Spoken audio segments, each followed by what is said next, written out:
It's just classic American muscle. I don't necessarily need one personally from the filming of the television show because of how many they used. And so there would be no guarantee that the stars were in it. Could have just been the stunt drivers and this and that. Obviously, then there's the roof of the car and that whole, debacle of, the Confederate flag and, oh my God, you own it. So secretly, Stansbury's all right. I mean, dude, he said anti-woke like 10 years ago and now he owns the General Lee. I don't like it. Those are 2 strikes against him. I don't like it, right? And so it's like, I don't necessarily need that drama that comes with that. The Batmobile, look to it. There are a few more of these. And use the talkback feature on the iHeartRadio app and let him know just how wrong he is. It becomes your Bronco at that point, right? Apparently that's going to go on the up for sale. About $1.5 million is what they're expecting, from what we understand. So we got to talking about famous cars that people would want. And I'm laughing because Zach hit me up with the, I believe it's the Gremlin, was it? From Wayne's World, the Garthmobile. Again, a piece of movie memorabilia that I would maybe want to have my hands on. That's kind of funny there. But we were kind of talking about that. We ran through a few from Popular Mechanics as they had an article on it. The Monkeys Mobile had been in there, the Batmobile. Now they went with the original 60s television program Batmobile versus the Michael Keaton. And if memory serves, I think a fast food place, I think it might have been McDonald's, was doing a giveaway for that. When that movie was all the rage, and I remember every person I knew wanted to win that. Like that was like, oh my God, dude, who's gonna win the Batmobile? Who's gonna win the Batmobile, right? Kelly has a couple of good options here, like the Gran Torino from the movie Gran Torino, or I guess you could go old school and go Starsky and Hutch with that. But she also brought up Eleanor from Gone in 60 Seconds, and I believe, if memory serves, that's a 67 Mustang, if memory serves. You could go with Steve McQueen's Bullet. A couple of people had mentioned that one as well. Again, going back to the Mustang there, the Bullet Mustang, which that was so popular, didn't they? They brought that back out. Was that 2019 that they brought that Ford brought that back out? I know there was they were doing that for a hot minute. Now, Dan has swung from left field here. I wouldn't have thought about this, but the Ectomobile, Ecto 1 or whatever the hell it was, or Echo 1, was that what it is? The Ghostbusters machine. Yeah, that would be a wild piece of memorabilia to own. If I'm going to buy a car, I want to drive it, and so many of these you couldn't, and that would make me crazy. Like, I'm a collector of certain things. I could not collect machinery like that and not drive it. I have to drive it. Yes, absolutely. Again, I'm being corrected here, and I apologize. Garth's Mobile was a Pacer. Easy to confuse with the Gremlin, though. Okay, yeah, sorry about that. I had screwed that up. They seem similar to me. So sorry about that. Yeah, I could, but again, I would want to own that. That movie was huge for my generation when I was kind of coming up in all of that. Marcus has got a good choice here. You could go with the original Aston Martin from Bond. I agree. I love that silver Aston Martin. He had the 2-door convertible. I love that car. It would not be important to me, the owner of the car, that it was like from the Bond movie. Just that, the Lincoln from Cobra, a bad 80s Stallone cop movie. Well, first, Doug, you are dead wrong. That was a really good-looking cars from. So I would maybe go. I'm into that. Now, one of the cars, and if you're there would be Kit from Knight Rider. I don't think I would want it unless it was kitted out, right? Meaning I need the red sensor on the front of the car. I would want the dash to look the way Kit, because I think if you just saw that year Pontiac on the road, you'd be like, what the hell is that? If it was kitted out, I would want that. We already got to the 18 van, a few others that are coming in off this text line. I appreciate it. But the DeLorean from Back to the Future is the one I was leading up to there. If you're anywhere near my age, that car is a huge deal. A buddy of mine who I knew in high school, we don't stay in contact now, but his parents had one, so we got to ride around in one. I got to drive one of those. So I have driven one. I have been in one. It's a hell of a car. It would, again, not be important to me, Dan Stansberry, to have it look like the time machine from Back to the Future. Again, I would want to have a DeLorean just to drive it. I think they're one of the coolest looking cars that were, if we're going to call that mass produced. I think that's one of the coolest looking cars that we've had.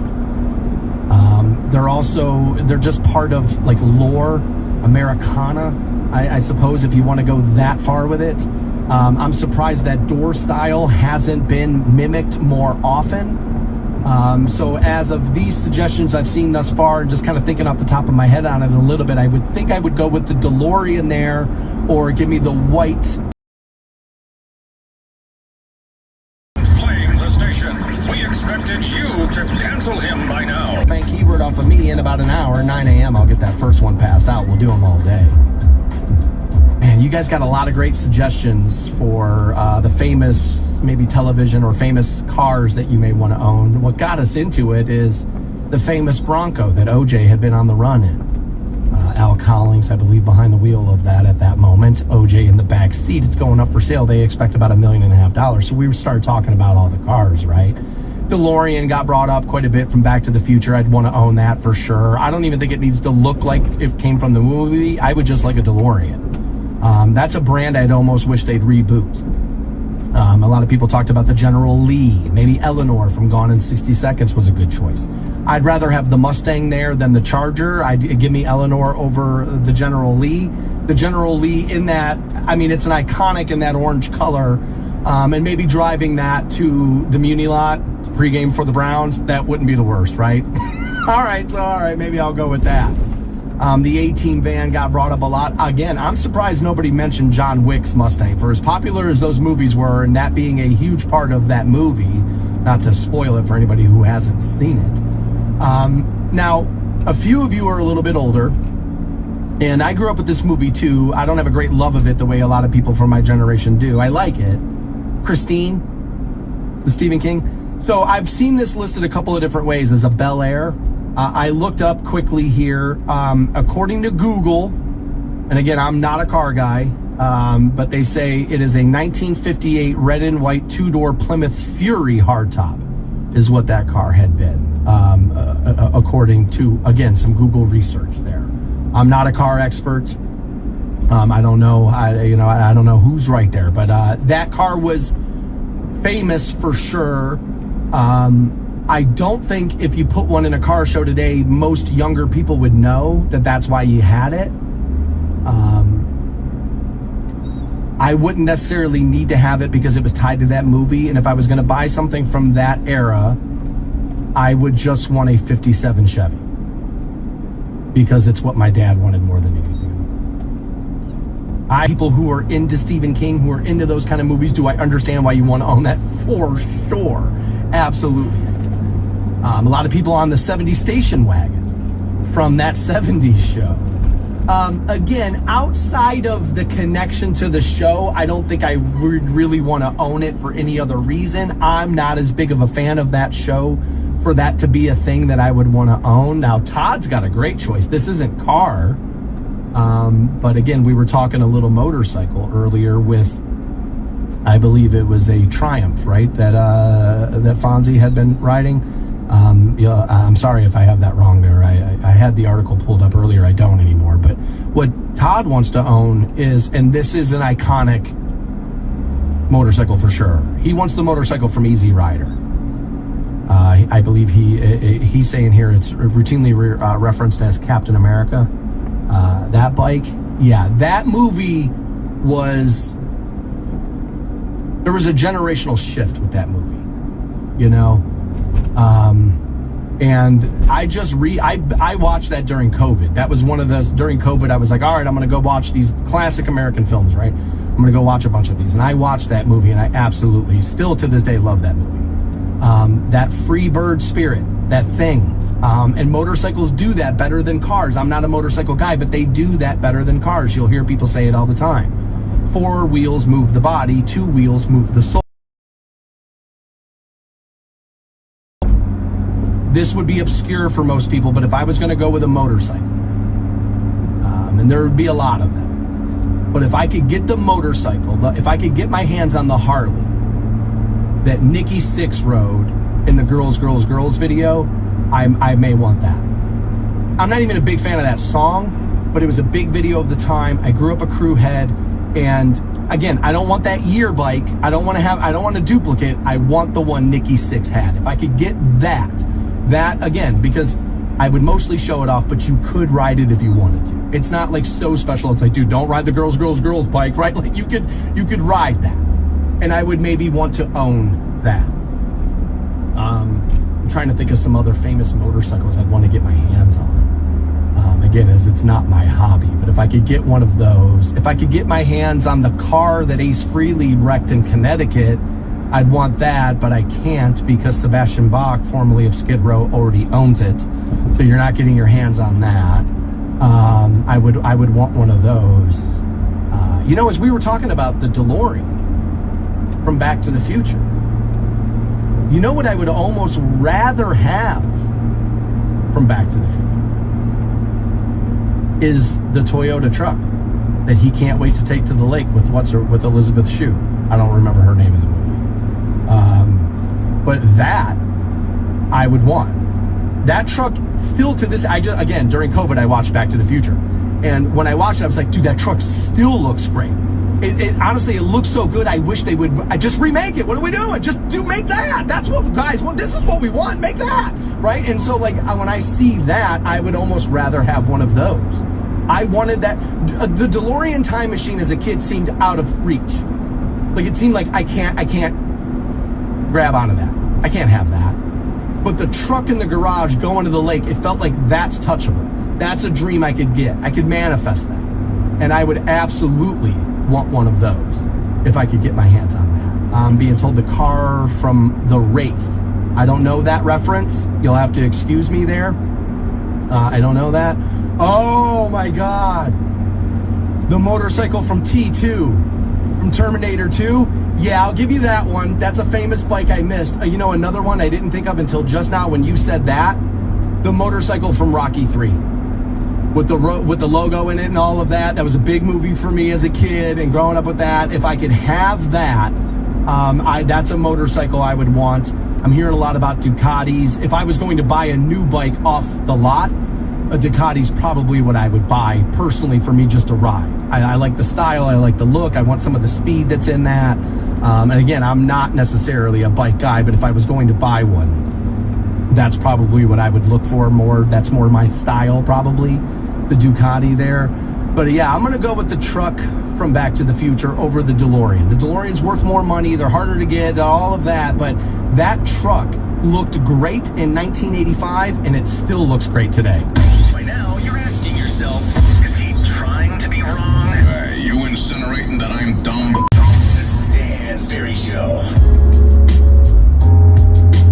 Welcome back to the program. I'll rock the bank with you at 9. First $1,000 keyword. Get that passed out. All right, I read this article about Gen Z the other day. I think 18 to 29. So that's how they have this listed here. And apparently there's a massive shift towards non-monogamy, which I have gone back and forth with in my life plenty of times. I had once upon a time been the person, marriage is outdated. It's against human nature to only sleep with one person. And reality was, at least for me, what was happening there is I didn't like the idea of having to restrict my behavior to what I should be doing versus what I wanted to do, right? And I didn't want to give all of myself to another person out of fear that I might get hurt one day. And I don't know if I like that idea. So let's put up this wall, right? But apparently non-monogamy is all the rage right now.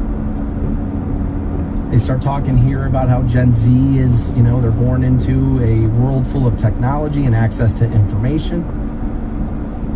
And it's changing a lot of their perceptions and a lot of their realities. And of course, sexuality would be on that list. They had a conversation with Paul Keeble. He's the chief strategy officer at Ashley Madison. Now, that used to be the site married people would sign up for to go have an affair. It was for married people to find somebody else who wanted to cheat. The theory is that if you're both married, you both have a vested interest in keeping it a secret, And so you would help keep each other's secrets, right? I remember when that first came out, it was all, oh my God, Ashley Madison's going to destroy the fabric of this country. It's going to do all of this. We interviewed the CEO when it came out, and people were mad at us for talking to him. I remember his tagline was, life is short, have an affair. And I told the guy on the phone, that's the dumbest thing I've ever heard. It either needs to be life is long, have an affair, or marriage is long, have an affair. What are you doing? Talking about, dude, if things are short, I'll just wait it out. It's long, baby. That's why I need the action on the side. I remember he laughed. He goes, you might be onto something there, right? I believe that guy, by the way, who started Ashley Madison, I believe his wife left him for somebody she met on the site. That had been one of the rumors. Anyway, Paul Keeble's the chief strategy officer at Ashley Madison, and he sees a generational shift towards non-monogamy. Now, again, mostly known for a discreet way for people to like kind of sleep around on one another. But apparently it's becoming more and more popular for people who are looking for, polyamory or open relationships in the life. In 22 alone, meaning the year 2022, more than 1.8 million Gen Z joined Ashley Madison. That's a 40% increase of all signups that year. A large majority of them have never been married. They say here Gen Z is represented in mostly the openly sexual generation to date. Now, see, I would have thought the free love of the 60s, the 70s key parties, everybody bang each other's wives and and we'll, then sell Tupperware when we're done, or whatever the hell was going on out there in 1974, right? I would have thought them. However, they say no, Gen Z is the most openly sexual generation to date. Quote, what we're seeing is that Gen Z is pushing back on the shame and guilt that was often associated with sex and sexuality in previous generations, particularly from Gen X, she says. I'm a Gen X. They say, rather, sorry. And what they're saying is, listen, I'm very interested in it. I'm willing to explore, but number one, I want my needs met. So again, the quote is, so I'm not just going to go have sex to have sex, but when I do choose to have sex, I'm not going to bring the baggage of previous generations of guilt, shame, associated. Openly sexual generation ever. Yet, they're having the least amount of sex of any generation ever. Isn't that interesting? Why would that be interesting? Well, to me, what makes it interesting is this. This is why everybody's talking about their sexuality constantly, right? This is why nobody will shut up about what sex they are, what sex they were 2 days ago, who they wanted to have sex with last year, but now it's this person. This is why everybody's talking about their sexuality every minute of every day, right? Because nobody's having it. Remember that when you were growing up, people would tell you who's ever bragging about having the most sex isn't having the sex. This feels like that can be applied to this generation today. I'm not having it, so let me tell you how it should be. That's kind of how this feels. This is how this reads to me. That if you were having more sex, maybe then you wouldn't necessarily be worried about screaming in other people's faces about what they should be doing. Or how they're holding you down because you want to sleep with everybody in your neighborhood. I don't quite understand everything that's happening in the sexual, I guess what we'll call another revolution right now. Okay? I once upon a time allowed a beautiful woman to convince me I wanted an open relationship. In reality, I was just afraid to stand up and say definitively what I was looking for. I wasn't yet ready to define for myself what I was looking for. So I allowed somebody else to mistreat me. I just wanted them around. And when we were together, we were together. And when we were separated, everybody would do what they wanted. Who do you think had more sex when we were separated? The pretty lady or the idiot from Morning Drive at Rock 106.9? It was the pretty lady. It was the pretty lady. Dude stayed trying to get into that. And they should. She was sexy as hell. So she always had the upper hand. I lied to myself for a long time about how that was all right. But it wasn't. Not for me.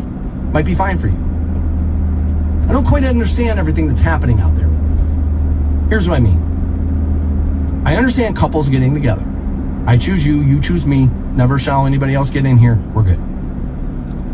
I understand swingers. Hey, like we're going to bring other people into the bed, right? 6 of us in here for crying out loud. It's fun.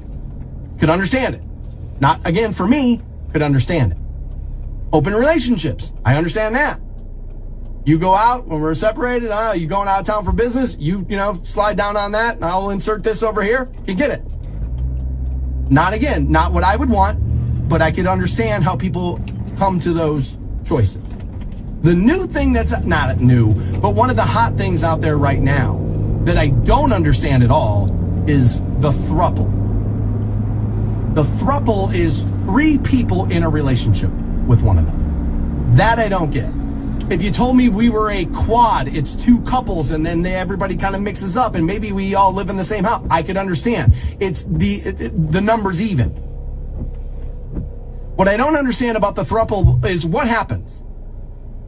You're on the couch together, right? And we're just binge watching movies. And then 2 people want to bang. Is it, hey, we're going to the bedroom to bang, you're not allowed to come with us right now? Is it, what happens when a fight breaks out? Now, sometimes when my better half and I are arguing, sometimes, I mean daily, but when that's going on, I almost wish there was a third person to be like, well, he's kind of right about that, but she's right about this, and, blow the whistle and then we'll figure it out. But that person can't be involved sexually with us because you have an interest. You like somebody more than you like the other person in that throuple, for sure you do. I kind of feel like 2 of those people are going to end up together and somebody's going to be the odd person out. I also worry that the person is like, no, I'm into the throuple thing. Even though I'm clearly the last picked in this, there's clearly a stronger bond between these 2, but secretly, I'm okay with it. I feel like there's a lot of denial that goes into that. I could be wrong. A lot of you are in thruples, and I'm probably wrong about your scenario. So let's just say that I'm wrong about you. I bet I'm not wrong on average. Right? Somebody's feeling a little left out. Somebody's not getting what they really want out of that. I don't know if I buy that. I understand guys who are like, dude, I kind of want to watch somebody else bang my wife. I kind of get it. It's not for me, but I do understand it. The person I date is beautiful. So one of the reasons why I like having sex with her is I like looking at her. She looks great without her clothes on. She looks great. And so there are positions I like a little bit more because I'm like, I get to see all of her in that one. I get to see a little bit more of her in this one. I'm a fan of that. So I could understand sitting by and like watching the person you think is so hot, like, and watching them in a sexual scenario. To me, I'm not necessarily a jealous person about what happened before me. I'm too jealous while in love to have that be what's going on in my bed. I have shared plenty of women. I've done a lot. I chased happiness and fulfillment down a lot of avenues, baby. I mean, a lot of them, dude. A lot of them drug avenues, your boy went fast on them. A lot of them sexual avenues, fast on the pedal on them, man. So, like, I tried to find the thing, I found that what I was looking for was actual connection, right? But there were times in my life where I was convinced of something else. I don't quite get the throuple. It just feels messy to me. If you tell me 2 couples are living in a house and they swap partners, again, I can understand that everybody's got a partner to go off to another room with if that's what they're looking to do at that moment. But 2 people leaving the couch and be like, hey, you don't get to come with us right now? I don't know how that doesn't end in arguments. He was the most hated man in America. And then Kanye came along. Thanks a lot, Kanye. The Stansberry Show On Rock 106.9. Welcome back to the program. I got new Tim Montana for you from New Tour Tuesday. That song's called Savage. We'll give you that. Also, I have new Keith Urban and Snoop. What we had been talking about is the rise of non-monogamy. I say Gen Z is the least monogamous generation maybe ever. I really would have went with the free love 60s, everybody's banging in the field at Woodstock and all of that. Maybe the 70s key parties and all of that thing that kind of happened. I forget, not everybody gets every reference or was around for every reference. Key parties, this is a legitimate thing that happened. People would go to each other's houses on like a Friday night and you would put your keys in the bowl and then somebody would take out a set of keys and you went home with whoever keys that was. That was like a thing, right? Anybody remember that show that was like on one year at ABC? It was called Swingtown. It was about swingers back then in the 70s and all that. Pretty wild times that were happening. And we were talking about that and I said, look, I understand swingers, bringing other people into the bed. I get it. I understand open relationships. All right, yeah, you're away on business. Yeah, go get some strange. I get it. Wouldn't be for me, but I understand. I said, I don't understand the throuple. The 3-person relationship, I don't get it. Arguments are messy enough. You know? Now I got a third voice in there. I don't know if I love that. Also, what happens? You're sitting on the couch. 2 of you want to bang. You're like, all right, man, you're not allowed to come with us right now.